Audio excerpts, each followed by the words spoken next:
স্বৈরাচার যারা বাংলাদেশে জঙ্গি কায়েম করেছিল তারাই বেগম খালেদা জিয়াকে চট্টগ্রাম মেডিকেল কলেজে অবরুদ্ধ করেছিল।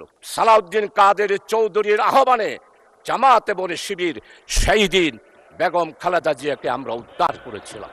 পাল বংশের ইতিহাস তুলে ধরেছেন, কিন্তু আপনি কি ফরাজি আন্দোলন, ফকির আন্দোলন, খেলাফত আন্দোলন, ওয়াহাবি আন্দোলন, উলামায়ে কেরামদের ইতিহাস আপনি তুলে ধরেন নাই? আপনি শুধু জামাত ইসলামিয়ার মুসলমান আর ইসলামী আন্দোলনকে আঘাত করার জন্যই পার্লামেন্টে বক্তব্য রেখেছেন। জামাত ইসলামীর গণতান্ত্রিক ইতিহাস অনেক সময় লাগবে। আপনি যেহেতু আমাকে সময় নির্ধারণ করে দিয়েছেন, আজকে জামাত ইসলামীর ব্যাপারে শুধু এতটুকু বলতে চাই, ভুলে গেলে চলবে না। 1997 সালে দেশনেত্রী বেগম খালেদা জিয়া বৃহত্তর বিরোধী দলের নেতা ছিলেন। চট্টগ্রাম মেডিকেল কলেজে গেলেন, অবরুদ্ধ হয়ে গেল। ফ্যাসিস্ট স্বৈরাচার যারা বাংলাদেশে জঙ্গি কায়েম করেছিল তারাই বেগম খালেদা জিয়াকে চট্টগ্রাম মেডিকেল কলেজে অবরুদ্ধ করেছিল। আজকে আমাদের মরহুম শহীদ সালাউদ্দিন কাদের চৌধুরীর ছেলে আছে হুব্বাম কাদের, আমাদের সম্মানিত অর্থমন্ত্রী, চট্টলার কৃতি সন্তান, যার পরিবারে উনার আব্বা নয় উনার দাদা থেকেই মন্ত্রিত্ব ওনারা পেয়ে আসতেছেন, সেই রকম সম্ভ্রান্ত পরিবারের সন্তান উনিও দেশনেত্রী বেগম খালেদা জিয়ার সাথে মেডিকেল কলেজে ছিলেন। আজকে সম্মানিত অর্থমন্ত্রী আপনি স্বীকার করবেন, সর্বপ্রথম টেলিফোন করেছিল মরহুম শহীদ সালাউদ্দিন কাদের চৌধুরী আমি শাহজাহান চৌধুরীকে।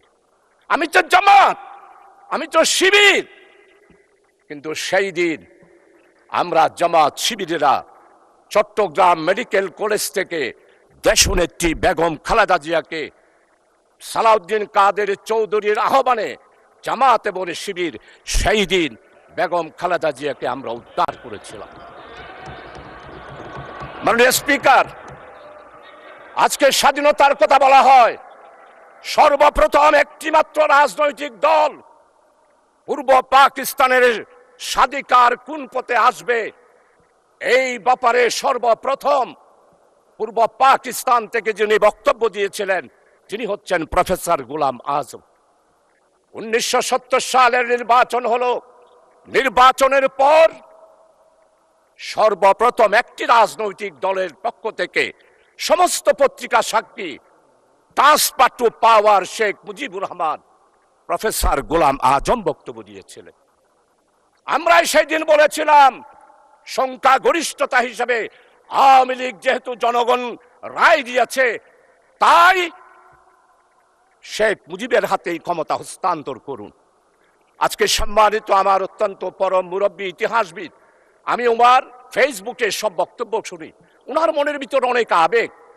1757 সালের ইতিহাস আপনি তুলে ধরেছেন, পাল বংশের ইতিহাস তুলে ধরেছেন, কিন্তু আপনি কি ফরাজি আন্দোলন, ফকির আন্দোলন, খেলাফত আন্দোলন, ওয়াহাবি আন্দোলন, উলামায়ে কেরামদের ইতিহাস আপনি তুলে ধরেন নাই? সেই দিন আমাদের খেলাফত আন্দোলন, ওয়াহাবি আন্দোলন, ফকির আন্দোলন, মজলুম আন্দোলন, হাজী শরীয়তুল্লাহর আন্দোলন আপনি যদি তুলে ধরতেন তাহলেই মনে করতাম আপনি একজন নিরপেক্ষ ব্যক্তি।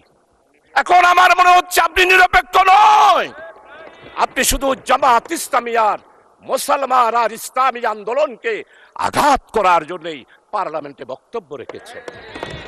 আমার নেতা, আমাদের অপোজিশনের লিডার, উনি মুক্তিযোদ্ধার পরিবারের সন্তান, শহীদ পরিবারের সন্তান, এটার উপরও আপনি আঘাত করেছেন। আপনার